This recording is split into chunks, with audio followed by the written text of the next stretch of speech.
오늘 우리에게 주신 하나님 말씀은 하박국서 2장 18절에서 20절의 말씀입니다. 하박국 2장 18절에서 20절의 말씀, 이 말씀을 제가 봉독해 올리겠습니다. 구약성경 1304쪽에 있는 말씀이 되겠습니다. 새긴 우상은 그 새겨 만든 자에게 무엇이 유익하겠느냐? 부어 만든 우상은 거짓 스승이라. 만든 자가 이 말하지 못하는 우상을 의지하니 무엇이 유익하겠느냐? 나무에게 깨라 하며 말하지 못하는 돌에게 일어나라 하는 자에게 화 있을진저 그것이 교훈을 베풀겠느냐? 보라, 이는 금과 은으로 입힌 것인즉 그 속에는 생기가 도무지 없느니라. 오직 여호와는 그 성전에 계시니 온 땅은 그 앞에서 잠잠할지니라 하시니라. 아멘. 꽃이 지고 이제 잎이 푸르러지면서 이제 곧 여름이 올 것이라고 하는 것을 우리가 예감할 수 있습니다. 예전 같으면 5월이면 여전히 봄이었지만 이제 5월이면은 무더위가 오는 여름이 시작된다는 것을 우리가 최근 몇 년간의 경험을 통해서 다 알고 있는 것이죠. 사람이 산다고 하는 것은 거기서 거기다라고 하는 얘기가 있습니다. 사람이 살아가는 것이 시대와 그 장소를 따라서 크게 다를 것 같지만은 별로 그렇게 다르지 않다는 것입니다.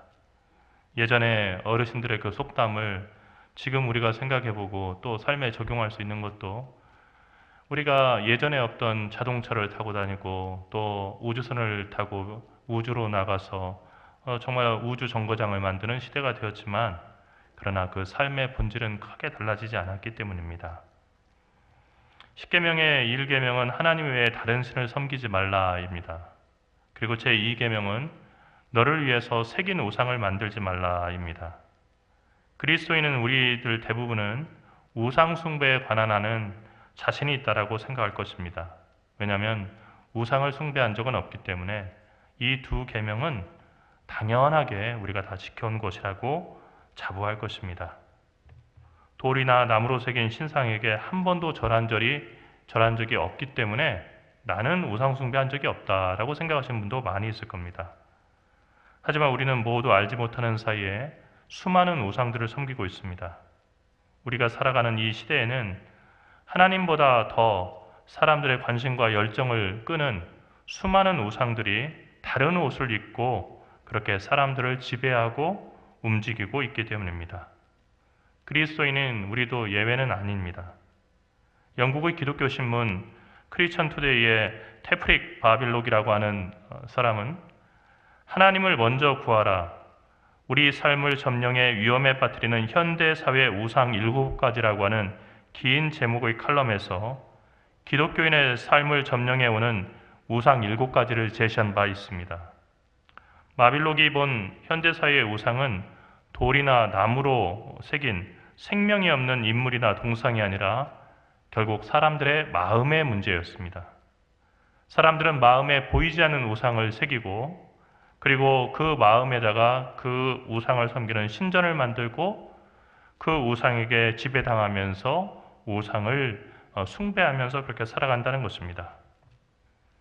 현대인은 하나님을 대신해서 우리에게 성취감과 만족감, 안정감과 의미를 갖게 하는 그 무엇인가를 저마다 다 마음에 모시고 있습니다. 그것이 무엇이든지 간에 하나님을 대신한 그 대상이 바로 우상입니다. 그러니까 우리의 삶의 우선순위에서 하나님보다 앞선 것은 그것이 무엇이든지 우상이 될 수 있다는 얘기입니다. 바빌록이 말한 현대사회의 7가지 우상은 다음과 같습니다. 첫 번째는 일입니다. 많은 사람들은 생활에 필요한 먹을 것과 입을 것을 얻고 그리고 안전과 의미를 찾기 위해서 일을 합니다. 여러분의 자녀들은 좋은 직업을 갖기 위해서 유치원 때부터, 아니 정확하게 말하자면 태어나는 그 순간부터 경쟁력 있는 사람이 되기 위해서 애쓰고 열심히 공부를 합니다. 그러니까 삶을 안정되게 할 그런 일을 얻기 위해서입니다. 일하는 것 자체가 잘못된 것은 아닙니다. 하지만 하나님의 방식과 우리를 향한 하나님의 기대를 무시하는 방향으로 의사를 결정하고 하나님과 동등하게, 아니면 더 중요하게 여겨서 그 일에 많은 시간과 정성을 들이고 있다고 한다면, 거기에 몰입하고 있다고 한다면 그 일은 얼마든지 우리들에게 우상이 될 수 있다는 것입니다. 주 예수보다도 귀한 것은 없네라고 얘기하지만 이 일만 된다면 나는 신앙도 다 때려칠 수 있고 교회도 다니지 않을 수 있고 이 일만 된다면 나는 행복하겠네라고 생각하는 모든 것이 우리에게는 우상이 될 수 있는 것입니다. 두 번째는 성공입니다. 현대사회에 살면서 우리는 누구나 성공을 꿈꿉니다. 성공한 사람들의 사진은 타임지라든지 월스트리트 저널이라든지 이런 주요 일간지나 아니면 그 잡지의 표지 모델이 되고 많은 사람들이 알아보는 유명 스타가 됩니다. 하나님은 우리에게 복 주시기를 원하고 우리가 성공하기를 바라십니다. 이것이 창세기가 우리에게 보여주는 하나님의 뜻입니다. 문제는 하나님의 뜻과는 상관없이 성공을 쫓는 사람들이 많다는 것입니다. 하나님이 내 인생에 주신 목적이 무엇인가를 생각해 보지 않은 채 계량화할 수 있고 돈으로 셀 수 있는 그런 성공을 따라서 그렇게 그 성공에만 몰입해서 살아가는 사람들이 많다는 거죠. 그 순간 그 성공은 거룩한 성공이 아니고 매우 속된 성공이 되고 그 속된 성공은 신기루와 같고 마치 목이 마르다는 이유로 바닷물을 마시는 사람과 같아서 성공을 갈급하면 할수록 그 사람은 더욱더 목마르게 되는 것입니다. 결국 하나님의 뜻이 아닌 세상이 정의하는 성공, 세상이 보는 그 성공을 따른다고 한다면 그 성공은 우리에게 우상이 됩니다. 세 번째 우상은 어떤 걸까요? 저도 기사를 보면서 참 그렇다라고 생각을 했는데 이 마빌록이 지적한 세 번째 우상은 스마트폰입니다. 스마트폰이 왜 우상이 될 수 있는지는 설명하지 않아도 여러분이 다 아실 것입니다. 우리는 항상 스마트폰이나 태블릿을 가지고 다닙니다. 교회에 올 때도, 화장실에 들어갈 때도, 그리고 쇼핑몰에 갈 때도, 운전을 할 때도 더 이상 스마트폰이 없는 공간은 우리가 상상할 수 없습니다. 교회에 올 때 성경을 놓고 왔다고 해서 다시 돌아가서 아이고 성경 놓고 갈 뻔했네 하고 집으로 다시 돌아가서 성경을 가지고 다시 나오는 법은 없어도 스마트폰을 놓고 왔다고 한다면 그건 얘기가 다릅니다. 다시 꼭 들어가서 스마트폰을 가지고 나오게 되는 거죠. 성경 봉독 때에는 잘 편집된 화면을 프로젝터로 비춰주는 그런 예배가 있기 때문에 우리는 더 이상 성경을 펼 필요가 없습니다. 또 언제든지 스마트폰을 열면 성경 앱과 그리고 인터넷 검색창에서 성경 본문을 친절하게 우리에게 제시해 줍니다. 하지만 스마트폰의 용도가 이처럼 다 거룩한 데에 사용되는 것은 아닙니다. 우리는 사상 처음으로 스마트폰이 인간의 사상과 그리고 생활에 미치는 영향을 실험하는 그 시대를 살아가고 있고 우리는 미래 세대들에게 스마트폰이 사람에게 어떤 영향을 미쳤는지를 보여주는 그런 실험실의 쥐와 같은 그런 대상들이 될 것입니다. 우리는 이미 스마트폰의 노예 시대를 살고 있습니다. 마치 노예가 주인의 지시를 갖다가 끊임없이 받듯이 우리는 수시로 스마트폰을 들여다보면서 그 스마트폰이 보여주는 영상과 그리고 사진 그리고 메시지를 확인하면서 우리가 어떻게 살아야 할지를 순간순간 결정합니다. 필요해서 그런 것보다는 무의식적으로 그런다는 것이 더 문제입니다. 오죽하면 스마트폰 중독이란 얘기가 있겠습니까? 사실 우리가 지금 살펴보는 7가지 우상들은 전부 다 중독의 대상이 될 수 있는 것입니다. 우리는 스마트폰을 이용하는 것을 넘어서서 숭배하고 맹종하는 시대를 살아가고 있습니다. 네 번째로 남들에게 보여주는 이미지가 우리들에게 우상이 될 수가 있습니다. 페이스북과 인스타북으로 대표되는 SNS 시대에 우리는 다른 사람들에게 자신을 어떻게 보일지를 고민하면서 집중하고 거기에 많은 시간을 투자합니다. 우리는 완벽한 삶을 살고 있고 인간관계는 더할 나위가 없으며 자녀들은 다른 부모들이 부러워할 모델 자녀들이 되기를 바라고 우정 역시 전혀 흔들리지 않고 안전하다는 것을 사진과 영상, 메시지를 통해서 세상 사람들에게 입증하고 싶어 합니다. 사람들이 좋아요를 누르고 하트와 엄지척 이모티콘을 보내면 우리의 삶이 제대로 가고 있다라고 착각하고, 사람들의 반응이 없으면 사람들이 알아주지 않는 것 같아서 우울한, 그런 SNS 우울증이라고 하는 그런 신종 우울증이 오늘 이 시대에 우리들의 그 정신을 지배하고 있습니다. 하지만 이것은 우리 자신과 타인을 속이는 일입니다. 우리가 하나님이 아닌 다른 대상의 인정과 칭찬에 의지해서 살아가는 순간 우리는 바로 그 대상의 노예가 되는 것이기 때문입니다. 다섯 번째로 물질주의입니다. 소비 중심의 시대를 살아가면서 사람들은 수십억 달러를 들여서 광고를 합니다. 2024년도 대한민국 광고 시장의 규모를 조사해 보니까 17조 원이 넘을 것으로 추정된다 하는 그런 기사가 있었습니다. 여러분, 17조 원이라면 얼마나 큰 돈입니까? 근데 그 돈이 광고에만 그렇게 쓰여지는 돈이라고 합니다. 깨어있는 시간에 우리는 끊임없이 우리의 욕망을 충동질하는 광고에 노출이 됩니다. 우리가 쿠팡이라든지 11번가를 갖다가 들어가서 어떤 물건을 갖다가 들여다보면 그 다음에는 우리가 사용하는 컴퓨터에 그 물건이 계속해서 광고가 팝업이 됩니다. 그러니까 온라인상에 다 연결이 돼서 연관 검색어가 다 돼 있어서 우리가 무엇을 욕망하고 있는지를 다 들여다보고 있고, 우리가 컴퓨터를 켜는 그 순간에 계속 그 이미지를 보여주면서 너는 이것을 사야 돼. 이거 없으면 안 돼. 그러니까 빨리 빚을 내서라도 이것을 사. 일단 저지르고 보는 거야. 라고 우리를 충동질합니다.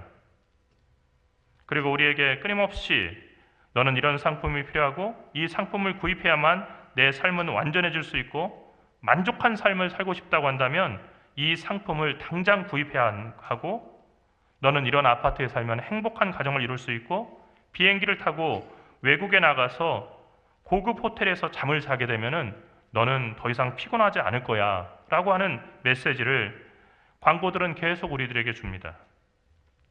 쇼핑은 삶에 필요한 물건을 구입하는 행위에서 벗어나서 이미 중독의 대상이 됐습니다. 인터넷 쇼핑은 이제 자기가 사는 동네를 벗어나서 세계 모든 지역에서 판매하고 생산하는 상품을 구입하게 만듭니다. 욕망의 그릇은 점점 커지고 우리는 늘 가난한 마음을 가지고 살아갑니다. 예전보다 훨씬 더 많은 것을 가지고 살아가는데 우리는 더 가난해졌습니다. 우리는 욕망의 노예가 되었고 자기 절제의 능력은 사라진 지가 오래입니다. 여섯 번째로 우상이 될 수 있는 것은 섹스입니다. 성은 하나님께서 창조하시고 사람에게 허락하신 관계의 도구이지만 너무 강렬해서 우리를 사로잡고 우리의 숭배를 받습니다. 현대인은 하나님의 말씀보다 쉽게 육의 소욕을 따라서 살아갑니다. 성적 욕구는 인터넷뿐만 아니라 우리가 사는 모든 영역에서 우리를 유혹합니다. 성은 하나님께서 아담과 하와가 서로 깊이 알도록 하신 그런 하나님께서 만드신 도구입니다. 실제로 히브리어로 남녀가 동침하다는 뜻을 담은 동사 야다라고 하는 그 동사는 알다라고 하는 뜻이 있습니다. 아담이 하와를 알매, 이것은 아담이 하와와 동침했다는 것입니다. 가장 깊은 영역에서 상대방을 아는 것이 바로 하나님께서 만드신 성이었습니다. 하지만 언제부턴가 이것이 쾌락의 도구가 되고 일방적이고 그리고 이기적으로 자기의 즐거움을 채우기 위한 도구가 되면서 성은 가장 더럽고 그리고 부패한 것이 됐습니다. 일곱 번째로 돈입니다. 돈은 현대에 와서만 유혹이 된 것은 아닙니다. 돈에 대한 인간의 욕망은 어느 시대나 있었습니다. 가나안에 들어온 이스라엘 백성들을 기다리고 있는 것도 바로 이 돈에 대한 욕망이었습니다. 또 신약 시대에도 성령 충만한 그런 시대였지만, 그리고 성령의 역사가 끊이지 않는 교회였지만, 바울은 목회를 하면서 후배 목회자 디모데에게 돈을 사랑하는 것이 일만악의 뿌리가 되나니 이것을 사모하는 자들이 미혹을 받아 믿음에서 떠나 많은 근심으로써 자기를 찔렀도다라고 하는 경험에서 나온 이야기로 조언하고 있는 것을 보게 됩니다.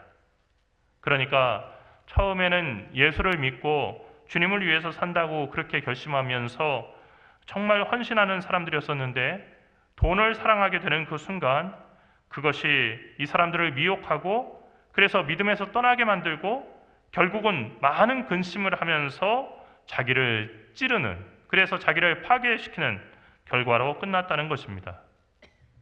예수님은 이보다 앞서서 마태복음 6장 24절에서 돈을 우리의 주인이 될 수 있다는 말씀으로 우리에게 주의를 줍니다. 한 사람이 두 주인을 섬기지 못할 것이니 혹 이를 미워하고 저를 사랑하거나 혹 이를 중히 여기고 저를 경히 여김이라. 너희가 하나님과 재물을 겸하여 섬기지 못하느니라. 그러니까 예수님은 이 돈이라고 하는 것이 하나님과 같은 위치, 그리고 사람들에게는 하나님과 같은 숭배의 대상이 될 수 있다는 것을 이미 내다보시고 하나님을 섬기려고 한다면 돈을 섬기는 일을 멈춰야 된다라고 그렇게 조언한 것입니다. 이번 주 선종하신 프란치스코 교황이 남긴 전 재산이 17만 원이라는 얘기를 들었습니다. 사실 그에게는 교황이기 때문에 매달 받아야 되는 꽤 괜찮은 그런 봉급이 있었습니다. 하지만 교황에 재임하면서 그는 교황으로서 받을 수 있는 특권인 그런 사례비를 받는 것을 전적으로 부정하고 자기가 정말 최소한의 필요한 것을 가지고 살았습니다. 또 모든 것이 갖춰져 있는 교황의 그 대저택에 살아가는 것을 자기가 거부하고 일반 그 교황청에 근무하는 사제들이 살아가는 그 집에서 남들과 똑같은 삶을 살아갔습니다. 피자를 갖다 좋아해서 주변의 장관들이나 비서들이 피자를 못 먹게 해가지고 피자를 먹으려고 머리를 썼던 그런 귀여운 면도 있었습니다. 그러나 굶고 정말 그 가난 속에서 시달리는 사람들을 생각하면서 사치스럽게 자기의 그 일상을 보내지 않았다는 것, 그것이 많은 사람들에게 그 교황님이 떠난 그 자리, 그리고 떠난 이후 그 마음을 갖다가 마음에 많은 여운을 남기고 있습니다. 돈은 단순한 소유의 대상을 넘어서 우리의 숭배를 받는 신이 될 수 있다는 것을 우리는 기억해야 될 것입니다. 이처럼 마빌로크는 일과 성공과 스마트폰, 그리고 남들에게 보여지는 이미지, 물질주의와 성, 그리고 돈이 우리들에게 오늘 이 시대에 마치 하나님인 것처럼 자신을 꾸며서 우리의 숭배를 받는 우상이 될 수 있다고 그렇게 경고한 것입니다. 오늘 읽은 말씀에서 하박국 선지자는 이스라엘 백성 사이에 이미 널리 퍼져 있는 우상 숭배를 비판했습니다. 하박국은 돌과 나무로 새긴 우상이 무슨 유익을 주겠냐고 물었습니다. 또한 우상을 거짓 스승이라고 말했습니다. 거짓 스승은 진리를 가르쳐주지 못하는 스승입니다. 사람은 어떤 스승을 만나서 어떤 가르침을 받냐에 따라서 그 가는 길이 달라집니다. 말도 못하는 돌과 나무로 된 우상을 인생의 스승으로 삼고 살아가는 것은 그만큼 어리석다는 뜻입니다. 그런데도 나무와 돌을 향해서 절을 하면서 소원을 들어주기를 기도하고 인생의 길을 물어보는 그런 사람들이 이스라엘 가운데 많이 있었다는 겁니다. 그리고 우상 숭배가 아주 뻔한데 우상 숭배를 하면서 나는 우상을 숭배하는 게 아니라 하나님을 예배하는 그 방식이 조금 다를 뿐이다. 나는 하나님을 섬기는 것이다 라고 얘기하면서 황금으로 만들어진 송아지에 절을 하고, 그리고 누가 보더라도 바알신을 상징하는 그런 우상에게 절을 하는 일을 마치 거룩한 일처럼 꾸미는 사람들이 많이 있었다는 것입니다. 문제는 이스라엘 안에 이런 어리석음이 널리 유행했었다는 것이죠. 오늘 설교의 제목이 되는 20절 말씀은 그래서 나온 것입니다. 오직 여호와는 그 성전에 계시니, 오직 여호와는 성전에 계시니. 개역 개정판의 성경을 보면 오직 여호와는 그 성전에 계시니라는 말의 의미가 분명하지 않습니다. 이 구절은 어떻게 읽으면 하나님만이 성전에 계시다라고 읽을 수도 있고, 또 다르게 읽으면 하나님은 성전에만 계신다라는 뜻으로도 읽을 수 있을 것입니다. 그런데 오늘 여기서 오직으로 번역된 히브리어 단어는 사실은 접속사 바브입니다. 그러니까 이 바브는 그리고, 그러나 이렇게 다양한 접속사로 번역이 될 수가 있는데, 그러니까 이 구절의 본래 뜻을 갖다가 제대로 해석하자면 그러나 하나님은 그분의 성전에 계시다라고 해석하는 것이 훨씬 더 분명한 해석입니다. 다른 신들은 도처에 있어서 그곳에서 예배할 수 있고 내 주변에다가 그 신을 옮겨놓고 예배할 수 있지만 하나님을 예배할 수 있는 자리는 오직 예루살렘 성전뿐이다는 얘기입니다. 하나님이 다른 곳에서는 계시지 않고 성전 안에서만 마치 와이파이가 터지듯이 그 능력이 성전 안에서만 미친다는 그런 얘기가 아닙니다. 하나님을 예배하기 위해서는 내가 원하는 자리, 그리고 내가 편리한 자리로 하나님을 데리고 가는 것이 아니라 하나님이 계신 자리로 불편함을 무릅쓰고 와야 한다는 것입니다. 이스라엘이 온 땅 구석구석에 돌과 나무로 우상을 만들고 그 우상들에게 절을 했습니다. 지금도 요르단이라고 하는 곳에 성지순례를 가면 산 위에 신상들을 새기고 그리고 신전을 갖다가 만들어서 제사를 지내던 그 터들이 이곳저곳에 있습니다. 하나님은 거기에 계시지 않다는 것입니다. 이스라엘의 하나님은 오직 그분을 예배하기 위해서 지었고 그분이 스스로 이름을 두신 성전 안에만 계시다는 것입니다. 이 말은 성전 안에만 하나님을 가두어 둘 수 있다는 뜻이 아닙니다. 성전이 아닌 곳에서 자기가 편리한 곳에서 자기를 중심으로 자신이 새긴 우상을 두고 그 우상을 하나님이라고 아무리 부르면서 정성을 다해 제사를 드린다 할지라도 그 제사는 결코 하나님께 드리는 예배가 될 수 없다는 것입니다. 예배는 내가 중심이 돼서 내가 원하는 모습을 하나님으로 만들어서 내가 원하는 방식으로 드리는 것이 되어서는 안 됩니다. 하나님께서 그분의 성전에 계시다고 하는 뜻은 하나님을 예배하기 위해서는 내게 익숙한 곳을 떠나서 하나님께서 일하시는 방식으로 예배해야 한다는 그런 뜻입니다. 내게 익숙한 곳을 떠나는 것에서부터 예배는 시작됩니다. 교회에 오기 위해서 지하철이나 버스를 타는 그 순간부터 또 막히는 저녁 퇴근길을 차를 운전해서 오는 그 길 위에서부터 예배는 시작이 되는 것입니다. 코로나19 팬데믹은 우리의 예배 문화를 많이 바꿔놨습니다. 그 이전의 예배는 당연히 성전에 모여서 온 몸과 마음을 다해서 드리는 예배였습니다. 길이 미끄러워도 그리고 포장되지 않은 그 길이 질퍽거려도 발이 다 젖으면서 그래서 교회에 와서 양말을 벗으면서까지 그렇게 예배당으로 와서 우리 조상들은 예배를 드렸습니다. 온 마음을 다해서 예배를 드린 겁니다. 거의 모든 사람들이 농사를 짓고 살던 시절에 정말로 논에 가서 물고를 내고 또 하루 종일 그 잡초를 제거하고 또 허리가 아플 정도로 그렇게 일을 하고도 정말로 우물가에서 다리에 붙은 흙만 급하게 씻고 머리에 물을 발라서 빗으로 넘기고 급하게 교회로 와서 예배를 드렸습니다.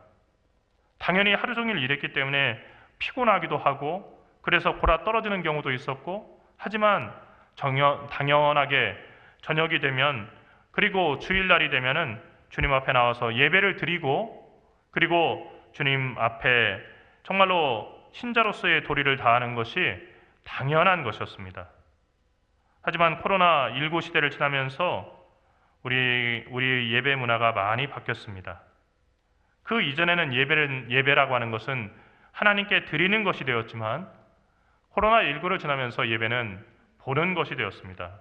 야구 경기를 보고 드라마를 보듯이 예배는 지켜보는 것이 되었습니다. 우리는 예배자로서 하나님 앞에 있는 것이 아니라 지켜보는 와처로서 그리고 피퍼로서 훔쳐보듯이 그렇게 예배를 드리는 사람이 되었습니다. 영상을 틀어놓고 영상을 시청하는 것 그 자체, 유튜브에 그 영상이 시간이 점점 줄어드는 것 자체를 예배를 드린다라고 착각하게 되었습니다. 물론 영상 예배가 다 부정적인 것만은 아닙니다. 몸이 아파서 교회에 올 수 없는 그리고 나이가 드셔서 더 이상 스스로의 힘으로는 교회에 올 수 없는 성도들도 같은 시간에 함께 예배를 드릴 수 있게 되었다는 점에서는 참 좋은 일입니다. 하지만 영상 시청과 예배는 결코 같은 것이 아닙니다. 하나님을 예배할 수 있는 예배당이라고 하는 구체적인 장소와 구체적인 시간을 정해서 하나님을 예배한다는 것은 하나님을 우리 자신에게 맞추는 것이 아니라 우리가 하나님의 장소와 시간에 맞춰야 한다는 이 사실을 의미하기 때문입니다. 우리는 하나님을 예배하는 것이지 하나님을 관람하고 또 하나님을 시청하는 것이 아니기 때문입니다. 더 중요하게 생각할 점이 있습니다. 하나님을 믿는다고 하는 우리의 삶 속에 이미 들어와 있는 우상 숭배를 멈추고 우상을 몰아내야 된다 하는 것입니다. 앞서 얘기했듯이 우리가 흔히 우상 숭배하면 돌과 나무로 새겨둔 타종교의 그런 신상들을 갖다가 먼저 떠올리지만 현대의 우상은 다양한 모습으로 옷을 갈아입고 심지어는 거룩한 하나님의 모습으로 우리 가운데 있으면서 마치 자신이 하나님인 것처럼 그렇게 우리를 속이고 우리의 삶과 생각과 마음을 지배하고 있다고 하는 이 무서운 사실을 잊어서는 안 되겠습니다. 오늘 하박국이 얘기한 것처럼 오직 하나님은 그 성전에 계십니다. 오직 하나님은 그 성전에 계십니다. 하나님을 만나기 위해서는 성전에 와야 됩니다. 하나님을 만나기 위해서는 성전에 오는 수고를 아깝게 생각해서는 안 됩니다. 하나님은 아무 때나 만날 수 있는 것이 아니라 만날 만한 때에 하나님을 찾고 하나님을 만날 수 있는 것입니다. 다른 어떤 시간에, 다른 어떤 곳에서, 다른 어떤 방식으로 하나님을 만날 수 있다고 얘기하는 그 이야기에 속지 마십시오.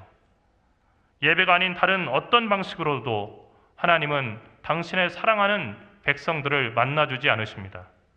예배를 소중히 생각하고 예배에 목숨을 거는 본질에 충실한 믿음의 사람들이 될 수 있기를 간절히 축원합니다. 기도하겠습니다. 살아계신 하나님, 은혜와 사랑을 감사합니다.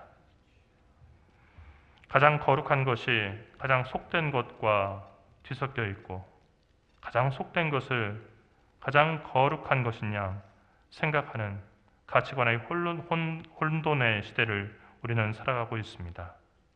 그 가운데서 우리의 믿음도 연약해지고 우리가 섬기는 하나님이 어떤 분이신지를 우리는 생각하지 않은 채 우리의 열심을 신앙이라고 포장하며 그렇게 우리의 욕망과 욕심을 추구해 왔습니다. 사랑하시는 주님, 오직 여호와는 그 성전에 계시다라고 하는 이 엄중한 말씀을 저희가 잊지 않도록 인도하여 주시옵시고 저희의 생각과 저희의 욕심에 따라서 드리는 예배가 아니라 오직 하나님이 살아계시다고 하는 이 엄중한 사실 앞에 두렵고 떨림으로 주님 앞에 나올 수 있게 하시고 주님께서 원하시는 방식으로 예배를 드리며 영광을 돌리는 저희 모두가 되게 인도하여 주시옵소서. 세상 끝날까지 우리와 함께 하시며 우리 가운데 하나님의 거룩한 뜻을 나타내 주시옵시고 우리도 그리스도 예수를 본받아서 하나님을 본받는 사람들이 되게 인도하여 주시옵소서. 사랑하신 우리 주 예수 그리스도의 이름으로 간절히 기도드리옵나이다.